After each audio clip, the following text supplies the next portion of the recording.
My great-grandmother often says that she didn't understand how from one day to the next, her Hungarian neighbours, her non-Jewish Hungarian neighbours, who they got on with, as I said, so well, they went to school with some of them, and they played with every single day outside, could turn on them so quickly.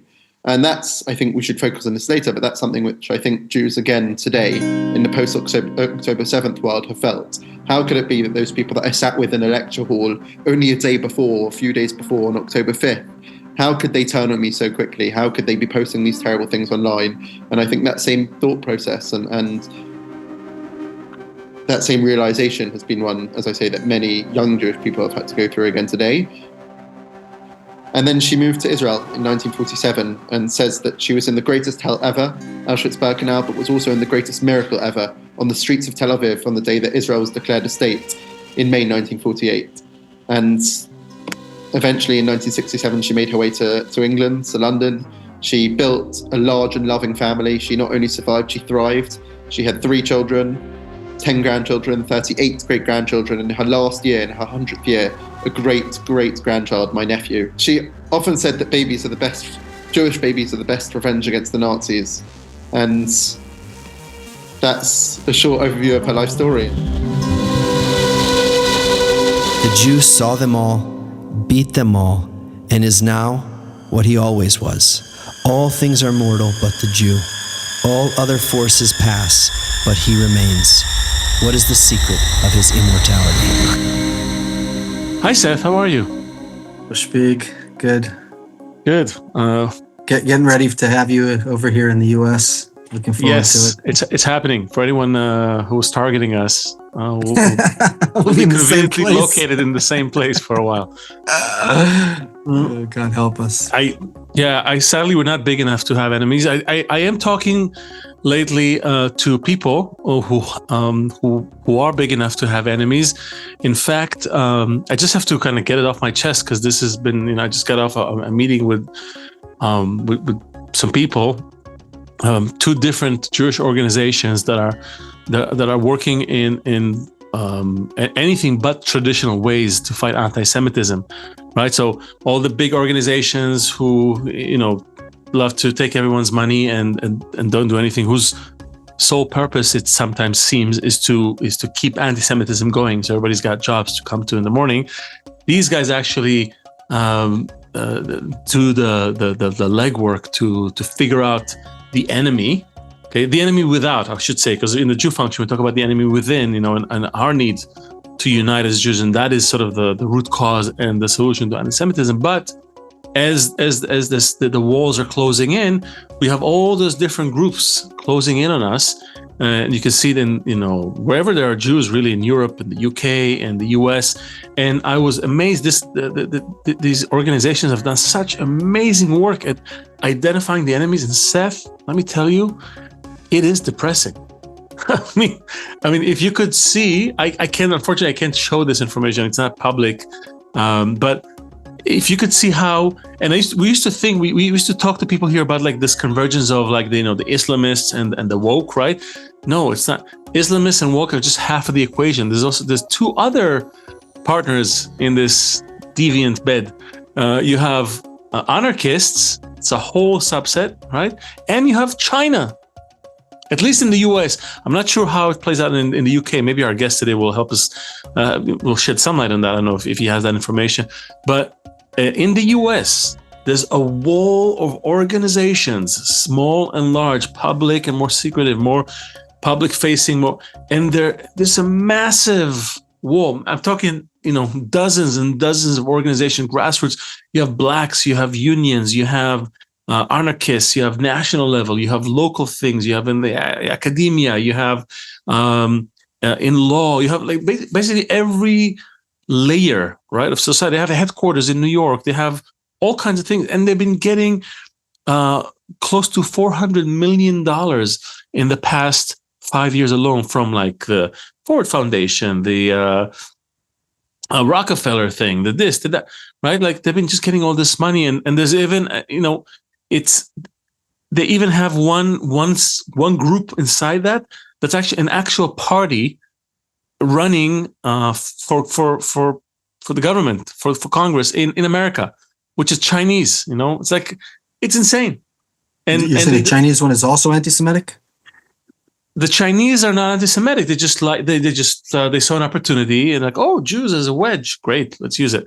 Right? Everybody's got a slightly different reason for working together, but the fact is they work together. It's an amazing. First of all, it's beautiful. It's tragic, but it's just beautiful when you see the whole, creator's creativity is endless. Endless, Antonio. And I think to people get the Jews to assume their role, he will. That's what we say. Yeah. It's not as simple as like, hey, there's a few guys who don't like us, or there's some misunderstanding with the Muslims. It's not. It's just way bigger, and it's been going on since the '60s. Really, that whole wave that's like destabilizing the America from within. The minus 3,060s? No, from 1960s. Oh. The geopolitically disrupting it, and also kind of just undermining capitalism, which we know is usually the sort of like the woke and the anarchists. They're all into that, and the Chinese help, and then the Muslims come in, and it's this massive thing, and everybody just hates the Jews, and it makes you think like about what can I do? I wake up in the morning, and you wake up in the morning, and our guest, which we'll meet momentarily, who's much younger than us, way more energetic and capable. He's waking up in the morning, and we're like, you have to ask yourself, what are you doing today? How are you, getting into this really nothing short for us battle it's not, for survival? For us, I don't think it's the what. I think our focus is mostly the why. Why is it happening? Because you mean the Jew function? Yeah, because then you take a person like our guest today. Each one will figure out how to do their thing in the best possible way. We have so many people that we speak to from so many different areas of life that each one needs to figure out with their tools, with their network, the how or the what. But our focus, what's so unique is the why. I totally agree. I think that's at the heart of it. And, I think people need to know why all this is happening, and then figure out their piece in the how. So I think for that, this will be a good opportunity to talk about our guest, because if people just dropped in on this podcast for some reason, if it's popped on their wall or something, if it was the shadow band, what's the opposite of shadow band? Light exposed? I don't know. If it was somehow it appeared before someone who didn't know us. We're the Jew function, and we are talking here to some amazing people about the root cause of anti-Semitism, the solution to it, and that's the why piece, and then specifically their how they see themselves in that puzzle. And our guest today is even though he's so young, he's 21 years old, 21 years young, as they say, but he's already a leading voice in Holocaust education and digital advocacy. And I think he's best known, and that's kind of how we found out about him, for co-authoring an international bestseller called Lily's Promise, which he co-wrote with his great grandmother, who's an Auschwitz survivor, right? Lily Ebert. And so we talked to some people who are related to Holocaust survivors, but no one who kind of took it so all the way through like that. And he then used the power of social media to reach millions with her story. He's got millions of TikTok followers. If you're hearing that, please give us a like. He's got lots and lots of views in all the other platforms, and he's just generally became sort of a rising voice in reaching and teaching young people about anti-Semitism in the digital age. And I really like it, because I think this is something we can maybe learn from. I'm very happy to have straight from the great UK, Dov Forman with us. Dov. Hello. Thank you for having me. Pleasure to be here. It is a pleasure to have you here, Dov. as dark as some of those times were in our, and some would say reminiscent of the dark times that you wrote about. I think every person that we meet here is really a point of light in all of this, and that's what people, especially Jews, we don't care about the rest for now so much, but especially Jews, our people, we sort of fail to see the power of that web of lights, not lies, lights that we can put together, and then it's something really tremendous happens when we do it. So, but before we kind of get into all this grand stuff, maybe you can tell us a little bit about Lily's story, just for people who don't know the book, don't know the story. What tell us what about it? What about it compelled you to when at a time when most people don't really care about the past. It happened so long ago. People forget what they had for breakfast, right? So, what really compelled you to hook up with your great grandmother and work on this story? And give us a little bit of background on that. Of course. So I'll try and give a brief overview for those who haven't heard my great grandmother's story. My great grandmother, her name was Lily Ebert, originally Lily Engelman. She was born in 1923 in Hungary in a small suburban Orthodox town called Bonyhard. She grew up in a very peaceful childhood, one which she describes having the best parents that anyone could ask for. She used to play outside with their non-Jewish neighbours. They got on very well. They were Swabian Hungarian, so they were mainly farmers. And they provide the eggs and the milk, and the Jews bought from them. And they had a very peaceful childhood, one without really any anti-Semitism. Of course, in Hungary, towards the 1940s, there were increasingly anti-Semitic laws against those going to university and in schools. But on the whole, her society in her small southern Hungarian town near the border with Austria was not anti-Semitic. She describes an idyllic childhood. Her father passed away in 1942, and whilst 2/3 of European Jewry had already been murdered by the end of 1944, the Nazis were only just invading in March 1944, Hungary. And very quickly, everything changed. Overnight, they were forced to sew a yellow star onto their clothing. Within a week, there was a curfew. They had to give up their belongings. And then eventually, they were forced to move, along with Jews from the surrounding small towns, into the poorest parts of the town, into what we now know as a ghetto.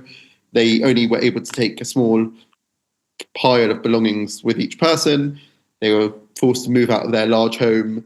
And my great-grandmother often says that she didn't understand how from one day to the next, her Hungarian neighbours, her non-Jewish Hungarian neighbours, who they got on with, as I said, so well, they went to school with some of them, and they played with every single day outside, could turn on them so quickly. And that's, I think we should focus on this later, but that's something which I think Jews, again, today, in the post-October 7th world, have felt. How could it be that those people that I sat with in a lecture hall only a day before, a few days before, on October 5th, how could they turn on me so quickly? How could they be posting these terrible things online? And I think that same thought process and that same realization has been one, as I say, that many young Jewish people have had to go through again today. But we can speak about that more later. After that, they spent a few weeks working in the ghetto. And again, everything with the Hungarian Holocaust happened very quickly. Within the space of 3 months, 450,000 Hungarian Jews were murdered in Auschwitz and in other concentration and death camps, and by bullets and starvation. And they were transported in July 1944 on the second to last transport from Hungary to Auschwitz to a place that they didn't know would be the hell on earth, Auschwitz-Birkenau. 5 days in the grueling summer's heat. Only 2 buckets were placed in this cattle truck, where hundreds of people were placed in a cattle truck that was meant to only fit tens of people. Babies were crying, mothers couldn't give them the food that they needed, old people and babies started dying on the transport. And that was really the first exposure that my great-grandmother had, even though she'd been in the ghetto, but again, that was only for a few weeks, to this hell. Because people started to die, and they were there in this cramped cattle truck with only 1 bucket of water and 1 bucket for human waste, no food, only what they had. And they arrived in Auschwitz, or actually the day before they arrived in Auschwitz was a fast day, to Shah Sabbatamos.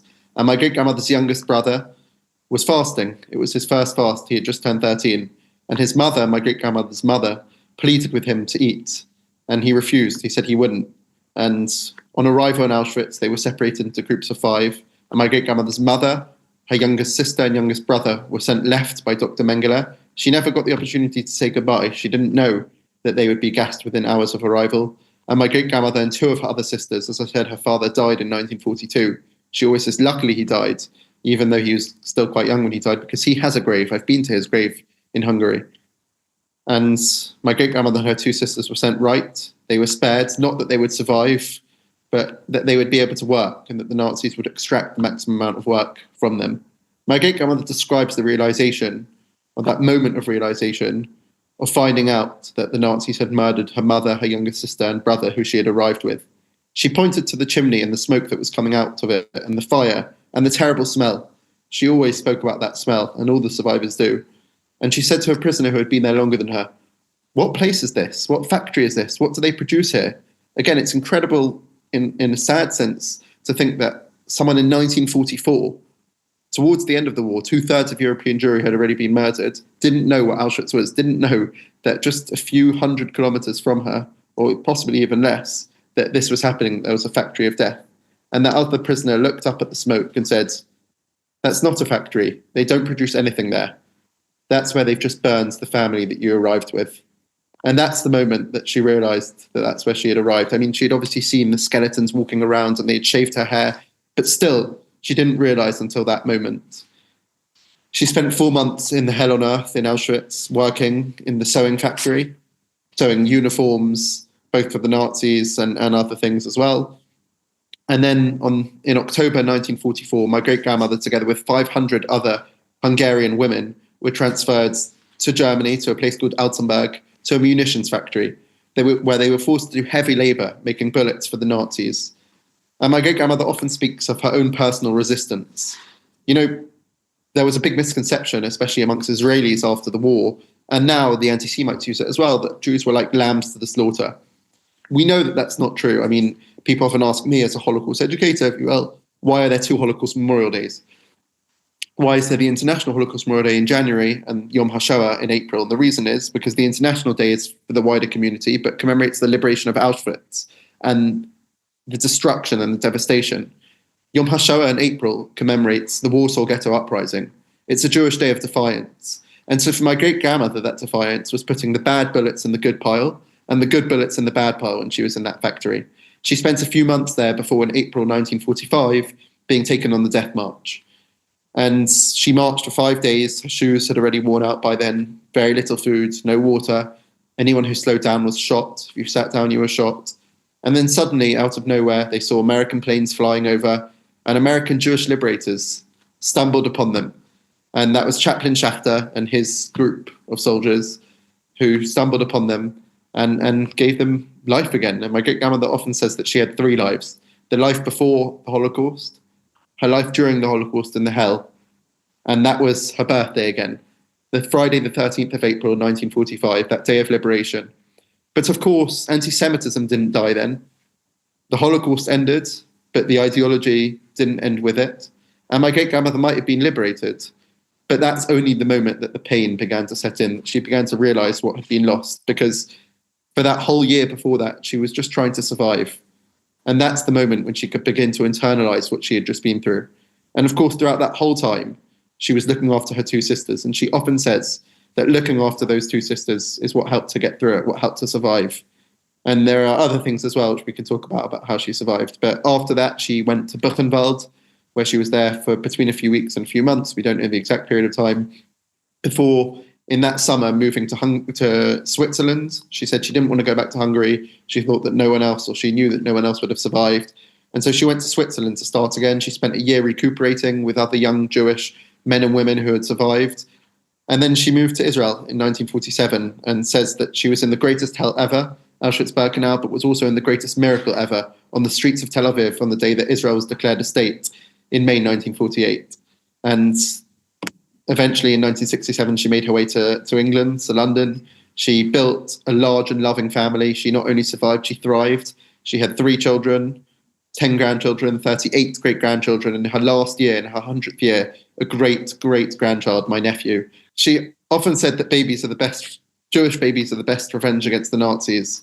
And that's a short overview of her life story. And we can explain how I came into it as well. No, I mean, first of all, thanks. It was sounds like sounds like you're meant to write about it. So,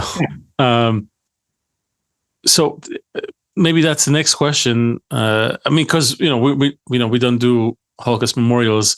Each one of those stories are tremendous, and they're like so detailed, and it's we just won't have time for anything else if we get into that. But maybe you fill us in with a few more anecdotes along the way. But we're really curious about how you ended up in that story and end up being where you are today, like a Holocaust educator.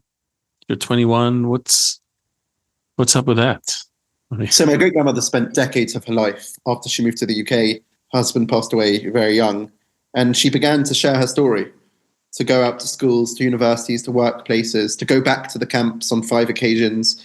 And so growing up, there was never a moment that I didn't know that my great grandmother was a Holocaust survivor. I always knew that story, but I always say that it was more of a cover story. It wasn't the details. It wasn't those things that she saw with her own eyes. It was that I'm a Holocaust survivor. I was in Auschwitz. I spent 4 months there. They put a number on my arm. This is my number. And this is what happened. My mother, younger sister, youngest brother were murdered. But she didn't tell those raw stories. And so during COVID, I saw how difficult it was for her not to be able to go out to these places to share her stories, to do what she loved doing, and to fulfill the promise that she made herself in Auschwitz, which is that if she survived, she would tell the world her story. And she fulfilled that promise in a way that I don't think anyone could have ever imagined in the last few years of her life, with tremendous energy and courage and determination. And so during COVID, I turned to her and I said,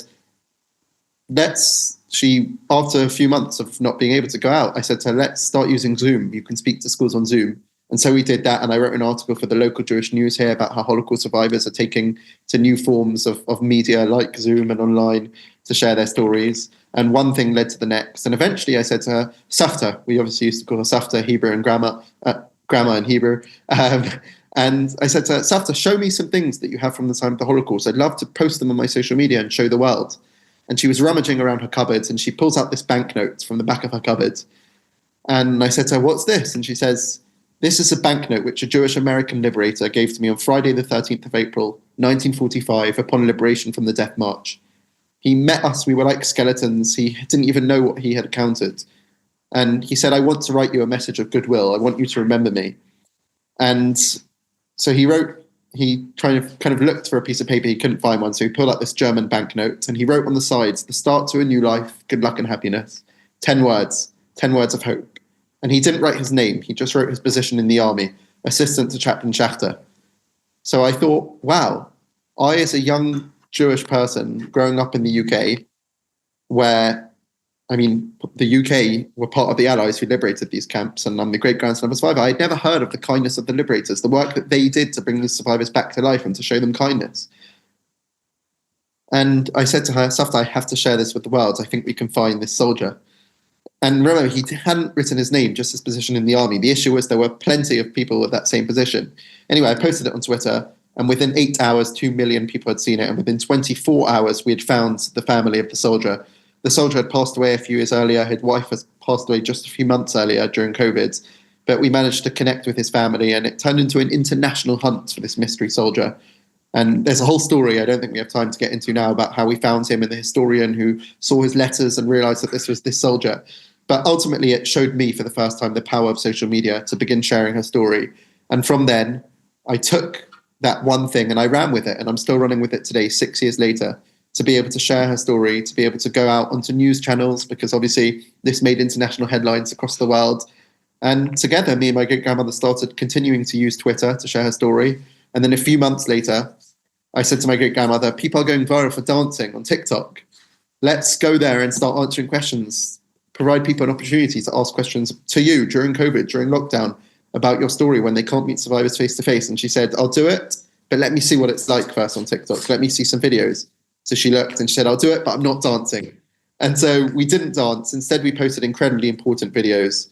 Within 3 months, we had 1 million followers. We now have over 2 million. We had 2.2, but we lost over 100,000 after October 7th. And that's fine. Who wants anti-Semites as their followers anyway? And we've had over 1 billion views on social media. And that also led to the writing of our book, Lily's Promise, which is all about my great-grandmother's survival, but not only about the things that she saw and those harrowing experiences that she had during the Holocaust and saw, but it's also about hope.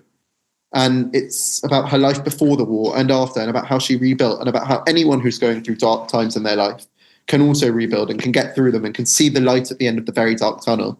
And I don't think that those messages have ever been as poignant to the Jews since the Holocaust as they are now. Those messages of light, those messages of hope, those messages of taking it upon ourselves to share these stories, to make sure that we become the witnesses, and to make sure that we stand up to anti-Semitism today.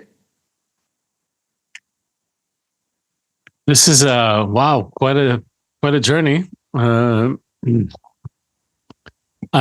had a few questions along the way, but you were such a wave. I didn't want to disturb you. I'm curious because Seth and I, we talked about the Holocaust a few occasions. I worked on a documentary that related to the Holocaust, and there's a few things that we learned about the Holocaust that you didn't learn, growing up. One, as you said, is the fact that there was resistance, right? Like well, we didn't know. The other thing that we learned is that Jews, when the Holocaust started, Jews were not united at all. Far from it. There was a bitter war going on between three parts of the Jewish world. The Orthodoxy, mostly in Poland, the assimilationists, and then the socialist Zionists. And they did not like each other, to say the least. I mean, it was vile, kind of reminiscent of what was going on October 6th in Israel. People at each other's necks, and each one is certain that they have the answer and all that. And the thing that I think is most that we most resonated with was the question of how do you what's the lesson from the Holocaust, from all of this?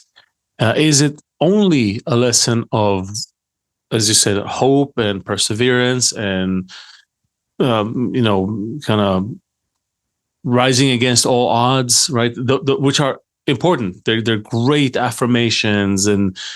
But is there a deeper lesson? Is it purely about endurance and optimism and hope? Or which is kind of like, it kind of leaves you, okay, shit's going to happen and I just have to hold my head high up and go through it? Or is there a deeper reason for why stuff is happening? And what do I need to learn about myself and the people around me? For example, those people that she saw that just the night before were like best buddies, and then a day later suddenly turn against you. And the same thing we're seeing on October 7th for this new generation. We're like, wait, how long have you been thinking those thoughts about me for being Jewish? And, why? And where does that come from? So, or were you not thinking those thoughts and something else, some other virus came through the air and all of a sudden everyone's able to, what is happening here? Right. So these are the things that we are most interested in, because we feel like if we don't solve them, if we don't figure this out, we won't be able to solve the next. Our great grandkids are going to be writing a book about what we went through. Yeah, exactly. We don't want that. We don't, So, what did she have an explanation for this change attitude toward the Jews, for this onset of anti-Semitism, for this unexplained hatred toward Jews? I'm curious. It's a difficult question. Look, I think I didn't say it's going to be easy. Of course. And I like challenging questions. I think anti-Semitism is the oldest form. I mean, I don't think I know, is the oldest form of hatred in the world. They hate us for a plethora of reasons. They hate us because of our religion, our ethnicity. Nowadays, they hate us because of our nation state. They once hated us because we were capitalist, then we were so-called communist, then we were rich, then we were poor, then we controlled the media, then we didn't. There are so many reasons. And I don't think, of course, internal divisions make it worse and only give ammunition to the enemy. But certainly the Nazis' hatred of Jews and the hatred of Jews that has existed for centuries within Europe and across the world, but particularly within Europe, if we're focusing on the Holocaust and the pogroms and the Inquisitions, etc., I don't think that's the reason for the Holocaust. And I also don't think that Hamas invaded because they saw the internal divisions and thought, wow, this is why we hate the Jews. That might have been the reason they attacked at that point. But I don't think there's the same parallel between that and the Holocaust. There is a lot to discuss in terms of internal division within the Jewish community, especially during the time of the Holocaust and before. But in terms of Nazi ideology, this was something that was building up over years, over decades. And I mean, there's plenty of historical debate amongst historians, amongst how Nazis became Nazis. Were they willing executioners? Were they just ordinary men? Is there something within German society that enabled people overnight to switch and to go out and kill Jews and to inform on their neighbors? So it's a very difficult question. But in terms of the message of the Holocaust, I could sit here all day and speak about the messages of the Holocaust. My great-grandmother, in terms of the internal discussions in the Jewish community and anti-Semitism at the time, often says, I mean, she didn't give much insight into this because she said she was so protected by her parents and by the community. Again, she didn't face anti-Semitism. There wasn't really that disruption in the Jewish community per se, in her own community. So I don't have that insight from her. But what I would say again is there are many lessons, and you can take so many different aspects from the Holocaust and nitpick them and discuss. But I think the main thing is just how we as a society should act. In 80 years' time, at the 160th commemoration of the liberation of Auschwitz in January, 2100 it will be. However, whatever year we look back, are we going to be proud of the way that society is moving forward, or are we just going to say that history simply goes in cycles, the world goes in cycles, and that we don't need to learn because these things happen every few hundred years? Or are we going to say, no, we won't let that happen. We're going to try and stop this. Yes, anti-Semitism is the oldest form of hatred. Yes, anti-Semitism will always exist, but that doesn't mean that we don't need to stand up and try and be advocates against it. And also that the world shouldn't stand up and say, well, this isn't how the world should turn, that fascism is bad, that extremism of all sides is bad. So in terms of messages, again, there are so many. I always like to focus on the positive aspect of it because that's what my great-grandmother did. She so wanted people to realize that people go through difficulties in their life, they go through hardships, and look how great her hardships were. Look at the hell that she went through, which she survived. And she continued in that unbreakable Jewish chain. She built Jewish generations. She rebuilt. She educated hundreds of millions of people across the world, and she made a difference to people's lives. I mean, the amount of letters that I have here from her birthdays and from other times from school children across the world, Jewish and non-Jewish, or messages on social media I get of how my great-grandmother actually changed people's lives. I think that's what we as Jewish people have to strive to be, role models for society, people who influence society, not just in the Jewish community, but outside too. And so I think that's perhaps one of the main messages that we should take. Great. So this is lovely. We like that. We're firm believers in being role models. In fact, that's what our own, and finding anything that works. Yeah, our own sages say that, and also modern day non-Jewish sages say that about us as well. Like, we're looking up to you, like it or not. You're in the spotlight. Now the question is, are we role models? Jews, we love to say we're not a monolith, but guess what? People do see us as one whole. I don't know if it's because of our size or because of this more inner quality that we possess. We can talk about it, but are we really being role models? That's really the at the heart of what you just said. Can we honestly say that we are role models? Because if you talk about combating hate and looking outwardly into the world and into what's happening, and all these organizations that are ganging up on us, as I mentioned in the intro, and it's almost an impossible battle. But us, we're a small group. We can maybe work with ourselves a bit better. Yeah. So can we honestly say right now that we are role models for the world? Again, I'm not taking the pessimist or optimist view, but just look a realist, right? Like, what's your view on that? No, it's again a good and hard question. I think you're right in that so often we focus on the outside, but we also do have to try and be positive influences on the inside, and so often it doesn't seem like we are, especially in the current circumstances. I mean, the Jews at the moment are going through difficult times, so it's no surprise that there is internal division and that people think that we should deal with this in a certain way or another. So in a way, it makes sense. But you're right that so often I feel, and when I go to Jewish schools and Jewish organizations, I look around and I say, well, what actually are we succeeding in doing? What has the influence been? Why is there still so much internal division? Why are there so few young Jews who are willing to take up this mantle and go out and speak and fight, not just on behalf of the Jewish community, but on behalf of society? Why are there just these few names that have become synonymous when you say Jewish activist, Jewish influencer, especially since October 7th? Why are we not training our younger children to do this? And that is something which I feel strongly about and which I often speak about. Can you? And the answer is Yeah. The answer is it money, Dov? What's missing? Is it money? I don't think. Personally, I think a lot of the reasons that many Jewish people don't go into it is just because it's difficult. That's not an answer to why you shouldn't do it. I think people find it hard to go out and be challenged, especially on national television or going in a debate with someone. These aren't easy things, but debating is something which is synonymous with Jews. I mean, look at our own texts, the Gemara, etc. Judaism is based off of arguments. So I don't think we should be scared of that. And ultimately, again, we have a role to play in society to go out and make a positive change. That I'm not just speaking about external society, I'm just speaking about also internal. And too many people are scared of doing that. And we need to step up as a community. We need to be doing more. We need to be realizing that we have a responsibility in this world to make this world a better place. And no one else is going to do it for us. I think that's a lesson which is painful, but is so important. And that's something which my great-grandmother realized. No one else is going to go and make sure that people are witnesses to the Holocaust. No one stood up for them during the Holocaust. No one is going to stand up for us now. It's up to us. Why is it such a hard sell? To young Jews. So you're saying that, so many millions of people, your message landed.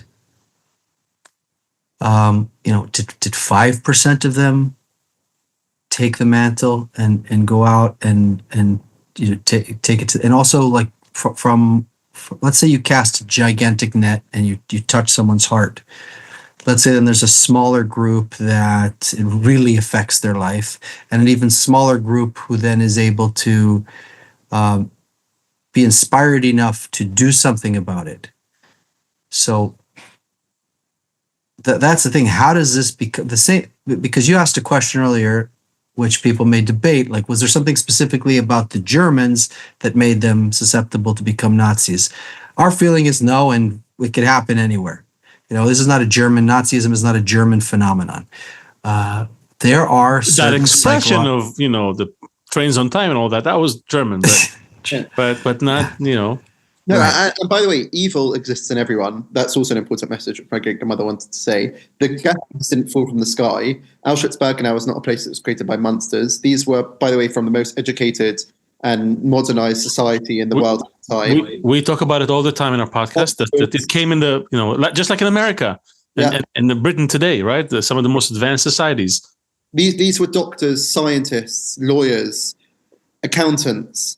I mean, Dr. Mengele, the famous angel of death. We call him an angel, but he was a human who decided to go out every single day and conduct the most gruesome and cruel and inhumane experiments on Jewish people, simply for his own scientific methods, but also because he had this evil inside of him that he allowed to foster. And he would go home at the end of the day and spend the time with his family. And that's the same with Rudolf Hess, the commandant of Auschwitz. His house was opposite Auschwitz-Birkenau Auschwitz 1, Crematorium 1.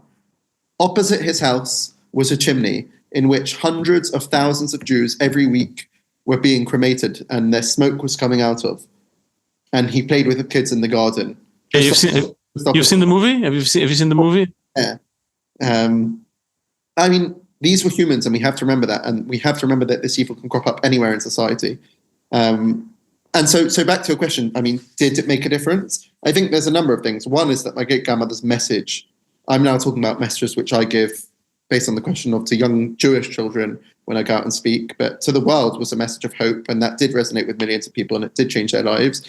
I think a small percentage of people did see what we were doing and were inspired by it and did start their own social media channels and did become her witness and did take it upon themselves to go out and share her story. And I see that the whole time. I see other survivors who were inspired to start social media channels and their grandchildren and great-grandchildren. I see other people, young Jews my age, who aren't even descendants of survivors, but have taken it upon themselves to learn these stories, to go out and share them in university campuses.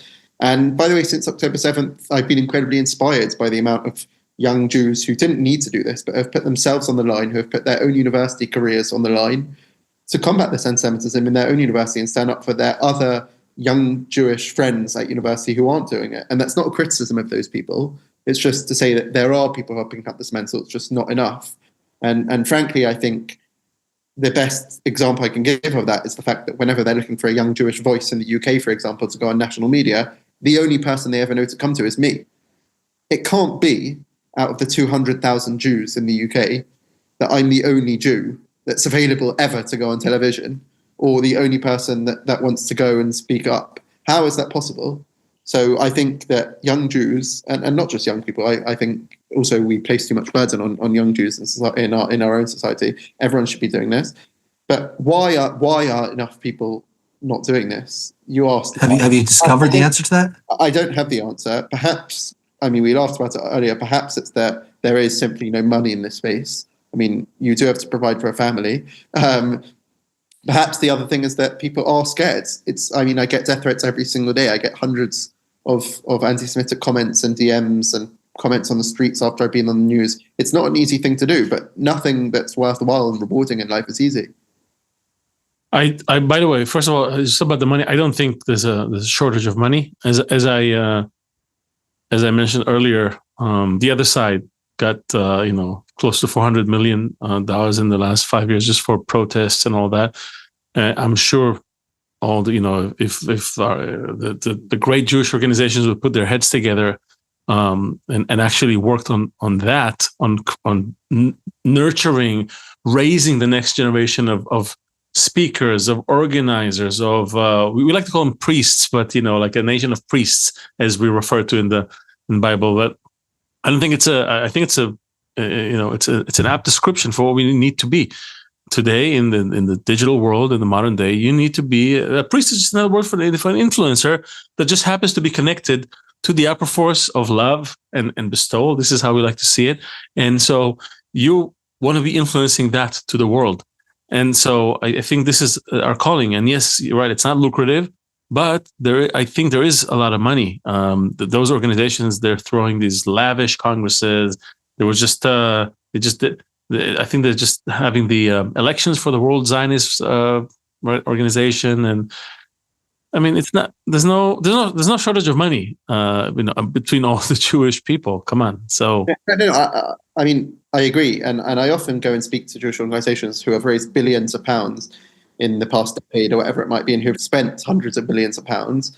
And I asked them to think, like, what the gain's been. I mean, especially a lot of money has been wasted on certain interfaith programs which have completely failed and haven't had any difference and have completely broken down since October 7th. That's money down the drain. But more than that, it's just Jewish messaging, which people spend ridiculous amounts of money because other Jews are ripping them off. Certainly hundreds of millions of pounds has been wasted.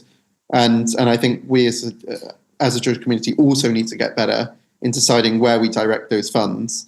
And as we say, in nurturing the future generation of Jewish leaders, activists, spokespersons, whatever you want to call them.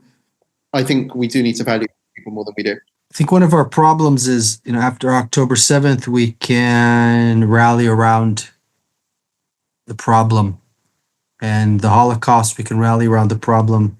Leo just gave an option, which is to be, a kingdom of internet priests. But the problem is, what is the compelling good thing to strive for? It's clear that if we're educating about the Holocaust or the problem of October 7th, if it's good, if we're rejecting the bad, pushing away from the bad. But what is the compelling? It's not enough to inspire a generation towards greatness, to inspire a generation towards understanding who they are and what their role is, just to define yourself by some tragedy. There also has to be some compelling ideal of who we are and who we need to be. And especially for your generation, for the youth, where do you see that? Where do you see a place for that to take hold? What does that vision look like for the Jewish people and for the world? By the way, just before that, I think Jews shouldn't be defined in our history. It's an incredibly important part, both in terms of religiously, but also just socially as a Jew, to know our history and to know that we've been persecuted through generations and that we're still here. And that anti-Semitism is the oldest form of hatred and will continue to be alive. But ultimately,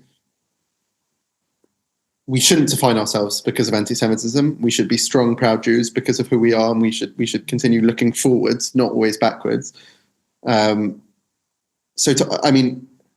not sure I fully understood the question. I'll tell you the question. It's very simple.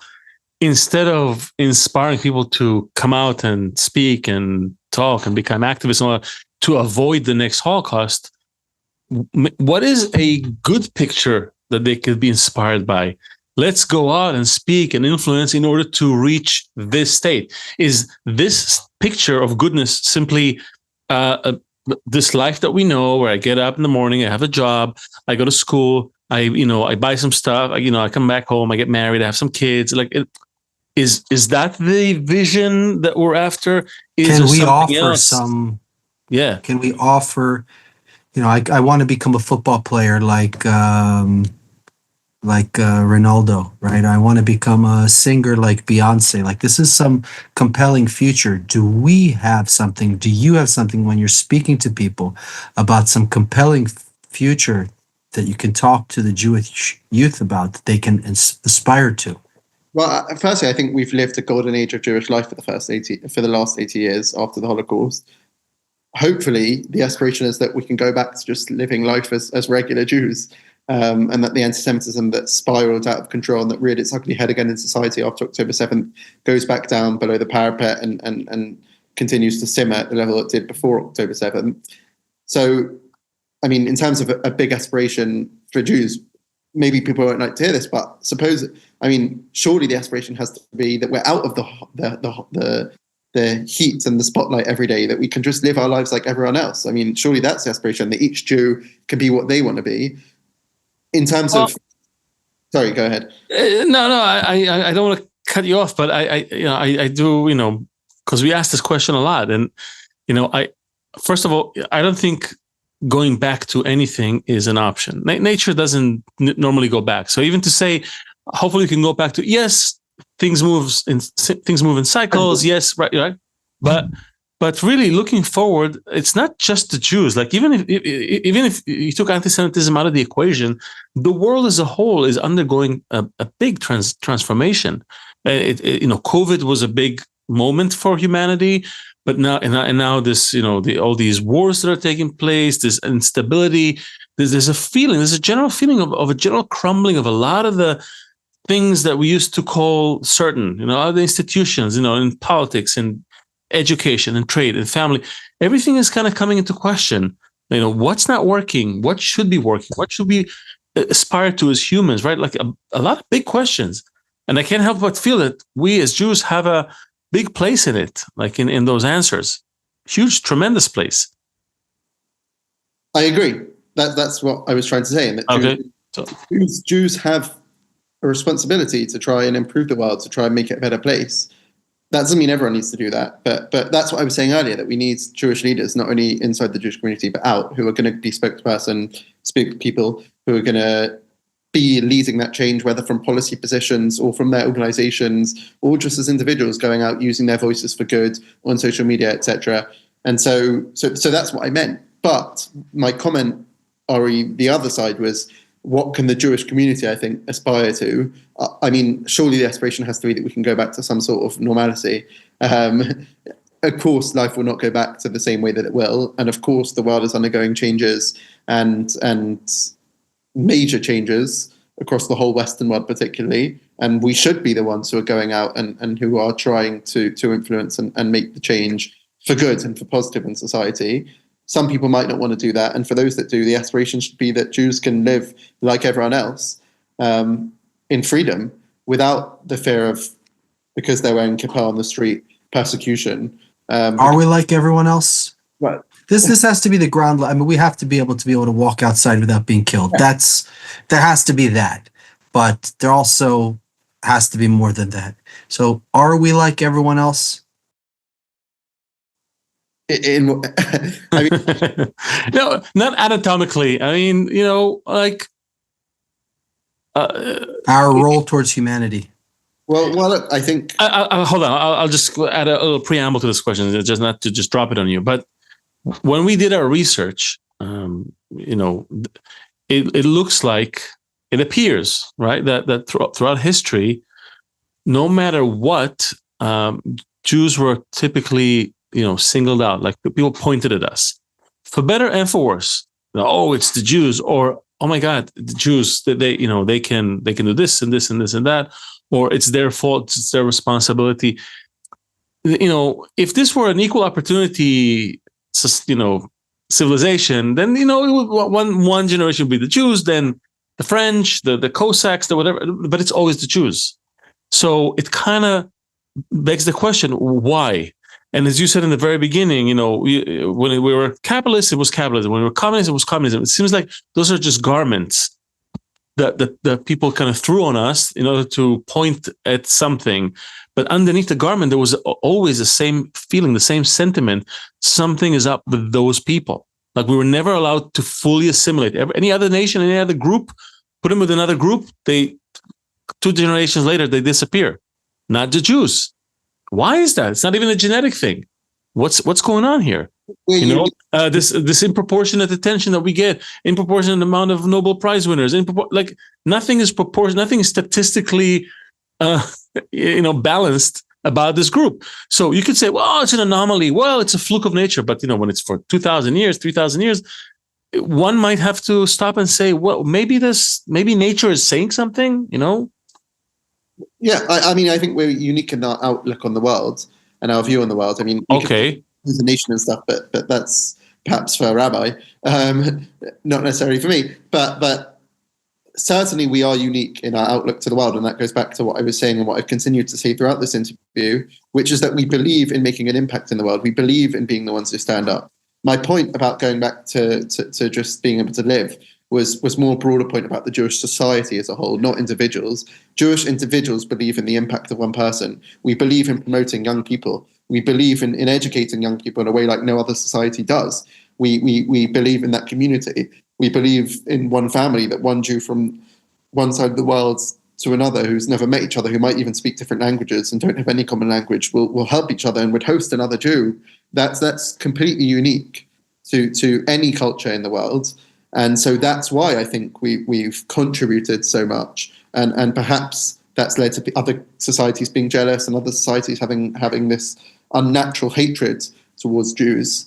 So that's more what I meant. But again, that question takes me back to my answer, which is surely, therefore, we as Jewish people are sort of failing at the moment in being that upstand in society, in being the people who want to make a positive change, because I don't see enough Jews doing that now. I don't. And so perhaps, maybe, I wouldn't say it's changing, but perhaps this point in history, we're not doing enough. So you're talking to a lot of people, and I'm imagining that as you go do that, you are fine-tuning your message. When does it land? How does it land? So Dov, when does it land? When does it reach a person's heart? I mean, specifically, not just about the past. I'm using Lily's whole story and everything that happened to propel you to the future. Yeah. Like, how does it land in someone's heart? I think my great-grandmother's story, by the way, is always one which, I mean, the reason I'm here is because of my great-grandmother's story.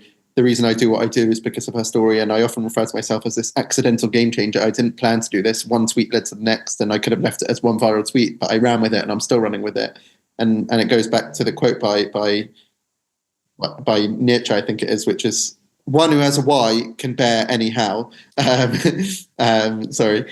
And so that's always the basis, that message, my great grandmother's story, her positivity, her message of tolerance, her message of hope, that resonates with almost every audience I speak to. I then tailor my message based on who I'm speaking to. If it's to young Jews, I do try and share that they have to become the witnesses and that they have to take that torch with the survivors and so many other Jewish leaders, the Rabbi Saxes of the world, lit so many years ago, and have passed on to us now. And it's up to us to take those torches, to run with those torches, and to pass them on to millions of other people across the world.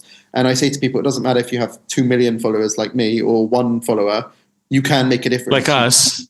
You can make a difference, and your voice does matter, and everyone should realize that. And I think the easiest way to demonstrate that is COVID. If one person had COVID, you could infect hundreds of people.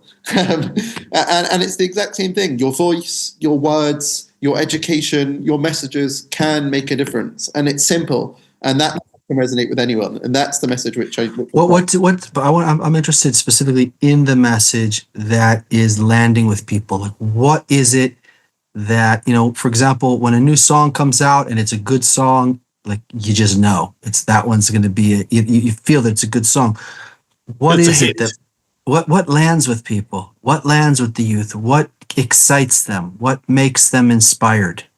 What are they living for? What do they want the answers for?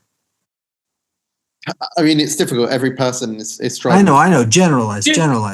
Give us three principles. I mean, three things that are going to make a hit message with a young Jew. So from my great-grandmother's story, I think it's the positivity, it's the hope, and it's the power of one person to make a difference. My great-grandmother survived the worst hell. She came through it. She rebuilt. Look how many descendants she had, all of whom are unique and incredibly powerful in their own way. And then you look at me, who was 16 at the time, and the way that her story has led me to governments, to all over the world, to speak in parliaments, to speak to on the biggest news channels and podcasts in the world, and also to speak to people like you. So I think those are things which resonate with people. The fact that, again, you can make a difference, that principle of an individual realizing that your voice, or just through social media, you can reach millions of people. Okay, so I want to build on that, and I want to bring it home because we're coming to a close. We often ask here, what is, how would you define, a Jew to an alien, right? If an alien ship landed and they were like, what is this group of people? Why is everybody interested in them? They all have glasses and all. No, but seriously, what's up with these guys? People give different answers. There isn't one answer that we got. We got a lot of clueless answers.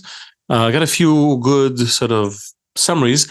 I'm curious if you had to kind of take those principles that you said, this positivity and the ability of one person to make a difference and all that, and kind of really now apply it to the specifics of being Jewish, not simply these general traits, which are good no matter, you can be a mountain climber and have this kind of attitude, but specifically to being Jewish. So what is it, do you think, defines us as Jews, in which we need to bring to the world? You sort of mentioned a few things, a few seemingly small customs, but I don't think they're small. I think they're huge, right? When you said the ability of one Jew to talk to another and across the world and be almost friends. So what are those specific things that in your mind define a Jew, and that maybe any person listening can hear that, apply the positivity and the perseverance and the ability of one person to make a difference, but to those qualities that maybe we all feel the world is missing? So I'll take it in steps. First, how would you define a Jew to an alien? Something which I've never had to do, but I have had to define Judaism for many people. Look, I think we Jews are a people who share a common and very difficult history. We have a unique culture, religion, and a deep sense of identity, which takes us back to that fact that Jews can meet anywhere in the world, and because you're Jewish, that identity connects us. We trace our history back and our origins back thousands of years, amongst the oldest of living civilizations that still exist today. And we track it back to one place, to our nation state, which is Israel as well, which is incredibly unique, a place nowadays where Jews have rebuilt a state. Our beliefs are based on Judaism, which is based on a guidebook of law, which we call the Torah. And we are one of, if not the oldest monolithic religion in history. So I think that's the basic understanding. Whether an alien or not would understand that. That's what being a Jew means. But being Jewish means more than that. Being Jewish is, as I said, it's an ethno-religion. So it doesn't matter whether you are, and some people don't like it when I say this, but it's true. It doesn't matter whether you're Reform, Conservative, Orthodox, Ultra-Orthodox, Modern Orthodox. It doesn't matter whether you're observant Jew or not. You're Jewish.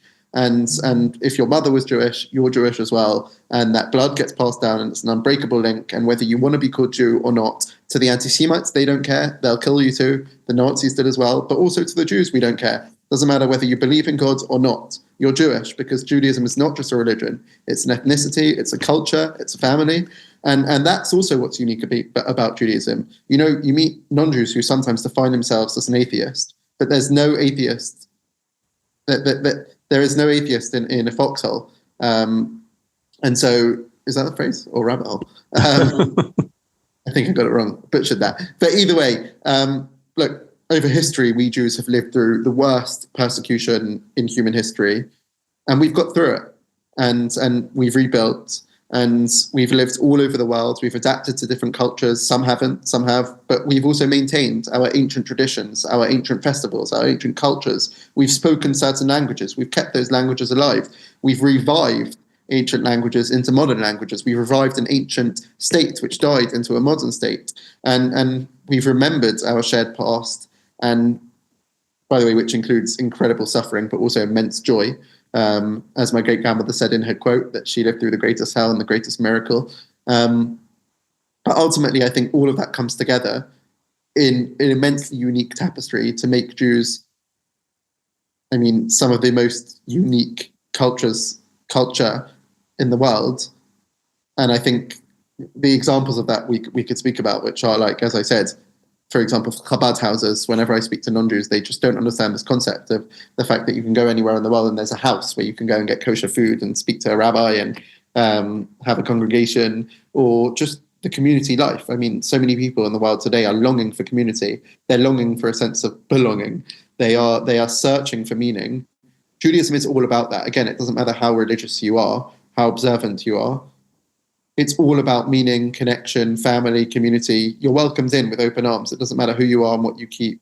You're still part of that family. And one Jew who has never even heard of you, for example, with the hostages, 59 hostages now today, every single Jew, or maybe not everyone, but a vast majority of Jews know those names. They know the faces. They've been praying for these people every single day, because that's what Judaism is about. It's about caring for your brother or sister who you've never even met, who can live thousands of miles, hundreds of thousands of miles or kilometers away from where you do, but you care about them and you feel that pain.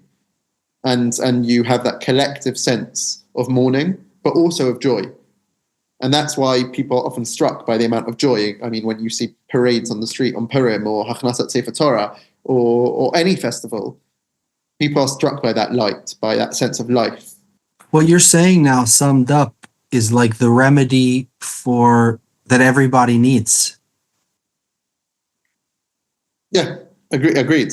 I think, as I said, the world is searching for this community, is searching for this cohesion, is searching for meaning.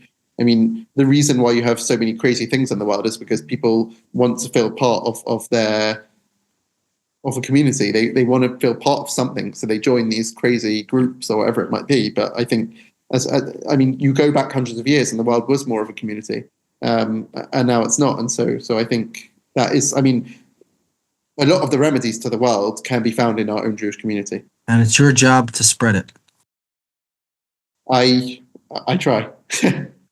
I think it's beautiful because in the end, even though almost every Holocaust story that you hear is really, it's about the individual survivor, right? Like you hear, it's this person and what they went through. But when you pull back, you realize that it's never just the one. There were always these connections along the way that have helped that person reach where they are, and if they were absent, they too helped him realize that that's what was missing. Like if you read Viktor Frankl's books, right, and you realize that ultimately this is what's hiding behind everything, not the personal strength. People are almost like dying there. There was no logic to what was going on, but there was something that was passing between these things, something that you can't really put your finger on, but somehow all those stories, they weave together into this sense that there's something that's propping up this group of people. And I think that's the magic that we often overlook when things are okay and everybody's like just like drifting right into their own little corner. But that when there's pressure, suddenly it forces us to rediscover that. And I think the fact that we came to that, like everything you just said in the end, was just that we're part of this something. You can't see it, you can't really feel it, but guess what? Everybody eventually, ultimately, talks about it, and when the going gets tough. So what we hope is that I hope that you can maybe I put a quote in the chat for you, very simple quote from Baal Sulam, the Kabbalist. We ask our guests to read it. Maybe you can read it, and then we can close with this. Looking forward. I will just add back to, you said each Holocaust story. I mean, each Holocaust story is unique, but it's part of wider history, as you said. And Rabbi Sachs speaks about this a lot, former chief rabbi of the United Kingdom, of course. And he says, why is there no word for history in biblical Hebrew? In modern Hebrew also, it's just historia. It's just an English word translated into Hebrew. There's only a word for memory, zachor. And the reason is because history is his story. But in Judaism, there is no his or her story. There's no one story. It's all part of the collective. It's our collective memory. It's our story. It's our shared memory. And that's why we use zachor, remembrance, because it's up to all of us to place those individual stories as part of the wider Jewish community's history and take those stories, make them part of our beings and our consciousness, and use that for positive change in the world. And that's, I think, again, what each of us need to do. And back to the quote, I think the two connect very well, which is one does not live for oneself, but for the whole chain. Thus, each and every part of the chain does not receive the light of life into itself, but only distributes the light of life to the whole chain.